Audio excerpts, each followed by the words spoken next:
Halo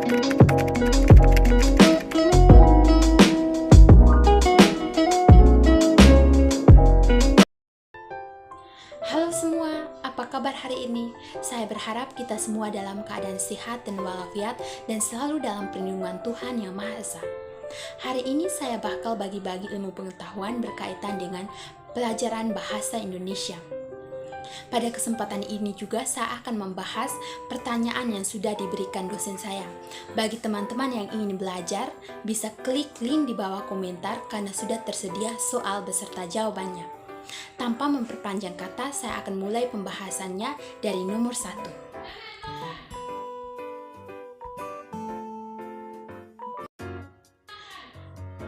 Jika Anda adalah generasi muda yang menjunjung tinggi bahasa negara dan nasional kita, solusi apa yang Anda tawarkan agar kedudukan bahasa-bahasa di Indonesia benar diimplementasikan? Baik, saya akan menjawabnya. Dari penyimpangan-penyimpangan tersebut sebagai generasi penerus bangsa, jika ingin bahasa Indonesia lebih bermakna, sebaiknya generasi muda mulai menerapkan hal berikut ini. 1. Menggunakan selalu bahasa Indonesia yang baik dan benar. 2. Menuliskan bahasa Indonesia dengan sempurna. 3. Terus melakukan perkembangan untuk bahasa Indonesia itu sendiri agar lebih bernilai. Mengapa sih demikian? Sebagai lambang kebanggaan kebangsaan, bahasa Indonesia mencerminkan nilai-nilai sosial budaya yang mendasari rasa kebangsaan kita. Atas dasar kebangsaan ini, bahasa Indonesia kita pelihara dan kita kembangkan, serta rasa kebanggaan pemakainya senantiasa kita bina. Sebagai lambang identitas nasional, bahasa Indonesia kita junjung di samping bendera dan lambang negara kita. Di dalam melaksanakan fungsi ini, fungsi bahasa Indonesia tentulah harus memiliki identitas sendiri pula, sehingga ia serasi dengan lambang kebangsaan kita yang lain. Bahasa Indonesia dapat memiliki identitasnya hanya apabila masyarakat pemakainya membina dan mengembangkannya sedemikian rupa sehingga bersih dari unsur-unsur bahasa lain. Sebagai generasi muda penerus bangsa Indonesia, mari kita bersama-sama kita mengharumkan bangsa Indonesia dengan memperbaiki bahasa yang kita gunakan, karena bahasa Indonesia merupakan citra diri bangsa Indonesia.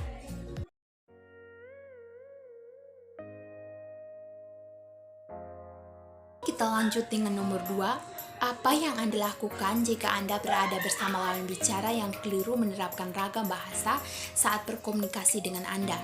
Jika pernyataan Anda ternyata direspon dengan sok pintar, apa pembelaanmu jika tidak menyinggung perasaan lawan bicaramu?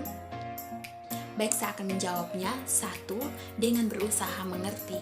Ada alasan dibalik sikap seseorang yang sok tahu, mungkin karena krisis percaya diri atau yang lain.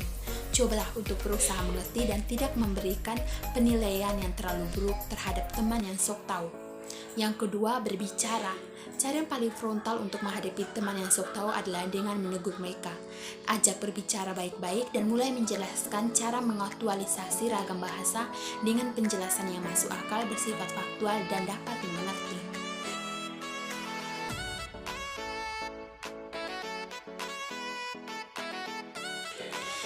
Kita lanjut nomor 3. Apa yang akan Anda jelaskan jika Anda diberikan sebuah teks bacaan dan sebagian kata-katanya tidak diketik atau ditulis secara benar? Kemudian, apa yang Anda sarankan sebagai acuan kebenaran penulisan atau pengetikan setelahnya? Baik, saya akan menjawabnya. Jika saya sebagai pembaca dan dalam situasi mendesak, maka saya akan berusaha sebisa mungkin memahami isi teks tersebut sehingga mampu memberikan penjelasan terbaik bagi para audiens atau pendengar.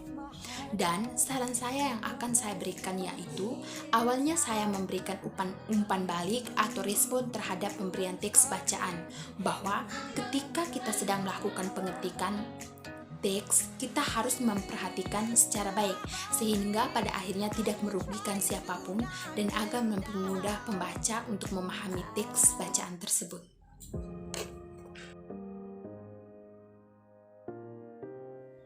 Selanjutnya nomor 4. Carilah dan tulislah paling kurang 15 kata yang salah, kemudian ubahlah menjadi benar yang disertai dengan alasannya. Setelahnya Anda memberikan penjelasan secara lengkap tentang 3 kaidah bentuk dan diksi, kebenaran, ketetapan, dan kelaziman. Baik, saya akan menjawab. sebabnya yang pertama 15 kata salah diubah menjadi kata yang benar, atau 15 kata yang tidak baku diubah menjadi kata baku. Yang di samping kiri saya terdapat kata yang tidak baku, dan di samping kanan saya adalah kata baku.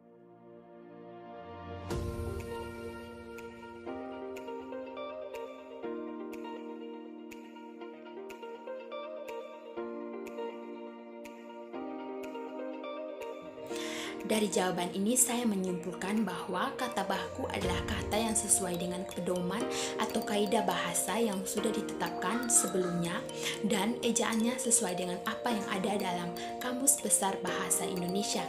Sedangkan kata yang tidak baku yaitu kata yang tidak sesuai dengan apa yang ada di dalam Kamus Besar Bahasa Indonesia.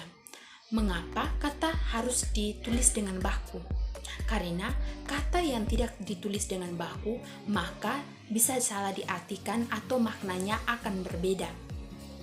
Contohnya kata malam, kalau diganti dengan makan maka maknanya sudah beda, karena malam merupakan waktu sedangkan makan merupakan aktivitas. Yang berikutnya 3 kaidah bentuk dan diksi. 1. Syarat kebenaran. Kata yang benar adalah kata yang mengikuti kaidah tata bahasa atau morfologi dan sintaksis. 2. Syarat ketetapan. Kata yang tepat dikenali berdasarkan distribusi atau kolokasinya dengan kata di kiri dan kanannya. Yang ketiga, syarat kelaziman. Kata lazim dan kata penggunaannya sudah diterima oleh umum. Misalnya penggunaan kata bersinonim. Selanjutnya nomor 5. Carilah dan tulislah paling kurang 5 kalimat yang tidak efektif, kemudian ubahlah menjadi kalimat efektif yang disertai dengan penjelasannya. Baik, saya akan menjawabnya. Yang pertama, kalimat tidak efektif berada di samping kiri saya dan kalimat efektif berada di samping kanan saya. Yang pertama, demi untuk anaknya, Bu Susi rela bekerja seharian. Kalimat efektifnya, demi anaknya Bu Susi rela bekerja seharian. Pada kalimat ini diubah menjadi kalimat efektif, yaitu dengan menghilangkan kata untuk, karena sudah menjadi pendobelan kata. Pada kata anaknya sudah menjelaskan kepunyaan Bu Susi. Kalimat kedua, kalimat tidak efektif, yaitu ada banyak macam-macam makanan yang dijual di restoran itu. Kalimat efektifnya, ada macam-macam makanan yang dijual di restoran itu. Pada kalimat ini diubah menjadi kalimat yang efektif, yaitu menghilangkan kata banyak. Karena pada kata macam-macam sama arti dengan kata banyak, sehingga tidak terjadi pendobelan kata pada suatu kalimat. Nomor 3, kalimat tidak efektif, yaitu saran yang dikemukakan olehnya akan dipertimbangkan oleh kami. Kalimat efektifnya, saran yang dikemukakan akan kami pertimbangkan. Pada kalimat ini diubah menjadi kalimat efektif, yaitu dengan mengubah kalimat menjadi lebih singkat, padat, dan jelas, sehingga mudah dipahami oleh para pembaca. Yang keempat, kalimat tidak efektif, Budi adalah anak paling terpintar di kelasnya.